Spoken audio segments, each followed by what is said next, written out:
Hello મિત્રો, જય શ્રી કૃષ્ણ। આજે આપ સૌની સાથે કનેક્ટ કરું છું બહુ જ એક સારો ટૉપિક લઈને કે જે અમારા કોઈ ક્લાયન્ટ તરફથી બી મને ક્વેશ્ચન પૂછવામાં આવ્યો હતો અને મને બી એવું લાગ્યું કે તમારી સાથે શેર કરું।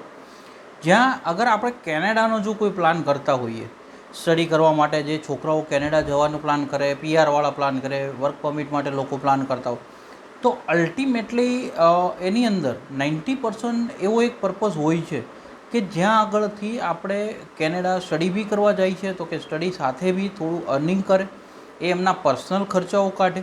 અને એક કહેવત પ્રમાણે એવું બી કહી શકો તમે કે કેનેડામાં જે ફર્સ્ટ યરનો ખર્ચો છે, જેમાં ડિપ્લોમા માનો કે કોઈ 2 વર્ષનો કોર્સ લીધો છે તો એમની ફર્સ્ટ યરની ફીસ છે, યા જીઆઈસી છે, અને બેચલર કોર્સ લીધો છે તો એનું ફર્સ્ટ યર છે, કોઈ બી કોર્સ હોય, આનો ફર્સ્ટ યરનો ખર્ચો પેરેન્ટ્સ કરે અને સેકન્ડ યરથી સ્ટુડન્ટ પોતાનો લિવિંગ એક્સપેન્સથી લઈ ફીસ સુધીના ખર્ચાઓ પોતે કરતું હોય છે।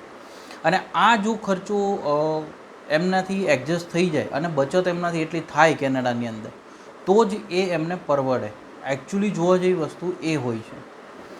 હવે આજના ટૉપિકની અંદર મેઇન ટૉપિક આપણો એ જ છે કે જ્યાં આગળ હું તમારી સાથે મારા જે ક્લાયન્ટ છે એમની સાથે થયેલી વાતચીત બી હું શેર કરીશ, એમની બચત બી કેટલી થાય છે હું તમારી સાથે ડિટેલ શેર કરીશ। તમે વિડીયો પૂરો જોશો એટલે તમને સમજમાં આવી જશે। તો કે આપણે સૌથી પહેલી વાત કે કેનેડા જ્યારે બી જવાની વાત આવે તો કે છોકરાઓ જ્યારે સ્ટડી કરવા માટે કેનેડા જતા હોય છે તો પેરેન્ટ્સ ઓબ્વિયસ છે કે એક વર્ષની ફીસ તમે કદાચ કાઉન્ટિંગ કરો તો એ $16,000થી લઈને $20,000 અરાઉન્ડ રિઝનેબલ કોલેજીસ અને સારી કોલેજ યુનિવર્સિટીઓ છે, જે પબ્લિક યુનિવર્સિટીઝ કહેવાય છે, કોલેજ કહેવાય છે, ત્યાં આગળ આટલી ફીસ રહેતી હોય છે। એ સાથે એમનું જીઆઈસી જે ટ્રાન્સફર કરે, બટ મેં તમને ઓલવેઝ દરેક વિડીયોમાં હું તમને કહેતો રહ્યો છું કે જીઆઈસી તમારો ખર્ચો ના કહેવાય, બિકોઝ તમે કોલેજની ફી એ એવી છે કે તમે રિબેટ નથી મળવાની।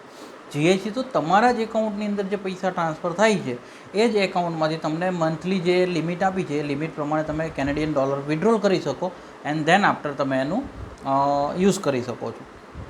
એટલે એ આપણે ખર્ચામાં નથી ગણતા, બિકોઝ તમારા પૈસા તમારા એક એકાઉન્ટથી બીજા એકાઉન્ટમાં ટ્રાન્સફર થતા હોય છે।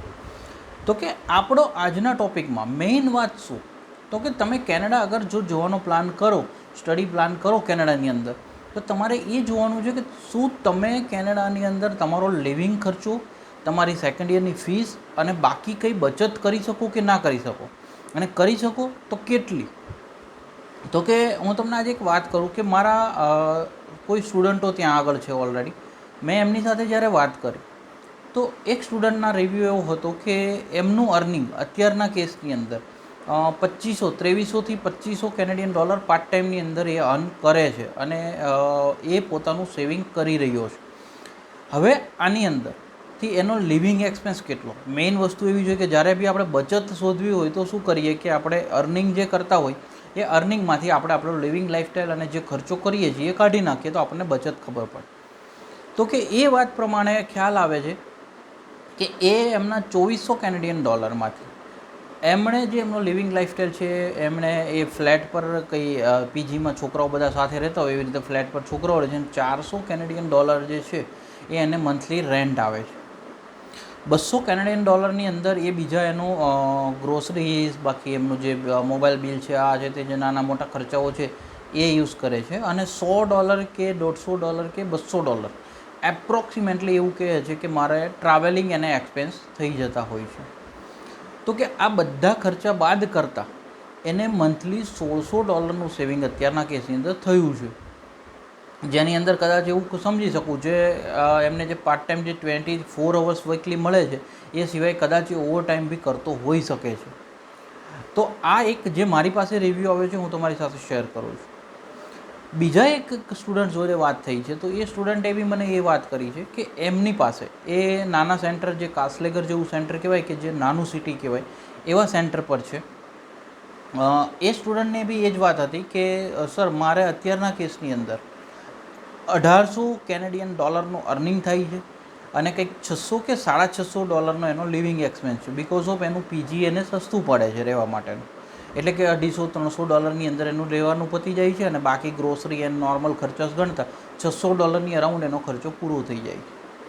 તો એ એમના શું કરે છે કે જે બાકીના $1000-1200 સેવિંગ જે કરી રહ્યો છે એ ઇન્ડિયા એના પેરેન્ટ્સને મોકલી આપે છે એના ઘરે।